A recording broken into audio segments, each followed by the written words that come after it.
ஃப்ரான்ஸில் சீக்ரெட் சண்டா ரொம்ப பாப்புலர். பேர் வந்து குலுக்கி போடுவோம். யாருக்கு யார் பேர் வருதோ அவங்களுக்கு நம்ம கிஃப்ட் பண்ணணும். இது எண்ட் ஆஃப் டிசம்பர் இல்லைன்னா ஜனவரியில் கொண்டாடுவோம். நம்ம ஃபேமிலி பட்ஜெட் பார்த்தீங்கன்னா கிட்டத்தட்ட 100 யூரோ, அதாவது 10,000. என்னோட கசினுக்கு அகிலாக்கு என்னோட பேர் வந்துச்சு. நான் சீக்ரெட் சண்டா. அவன் எனக்கு ஒரு எலிகண்டான ஒரு பிரேஸ்லெட் கிஃப்ட் பண்ணா. செம அழகா இருந்துச்சு. எனக்கு வந்து என் அத்தா வந்தான். அவனுக்கு நான் வந்து ஒரு ஹேண்ட்மேட் ப்ரொஃபஷனல் ஷூ கிஃப்ட் பண்ணேன்.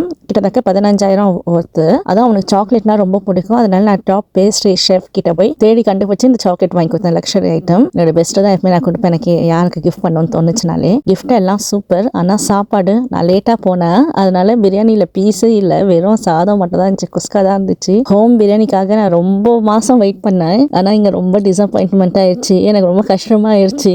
அப்புறம் என்னோட கஷ்டத்தை பார்த்து என்னோட நீஸ் வந்து அவளோட சிக்கன் பீஸ் எனக்கு கொடுத்துட்டா. அங்கே தான் பெரிய மேஜிக். இவ்வளோ பெரிய பிரேஸ்லெட் கூட எனக்கு கிஃப்டாக தெரியல. ஆனால் அந்த சிக்கன் பீஸ் தான் எனக்கு கிஃப்டாக தெரிஞ்சிச்சு.